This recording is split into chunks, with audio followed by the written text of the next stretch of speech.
शाम मेरे लिए हमेशा सुपुर्दगी का एक इस्तारा रही है।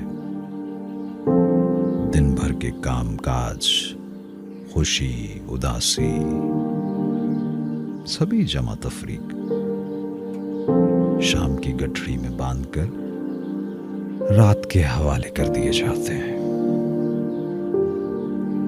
शाम बोझल है तो हल्की फुल्की भी तो है। शाम जिंदगी की शाम। खैर, मुनीर न्याजी साहब की ये नज्म पेश करता हूं। मिलदा कीए इस दुनिया विच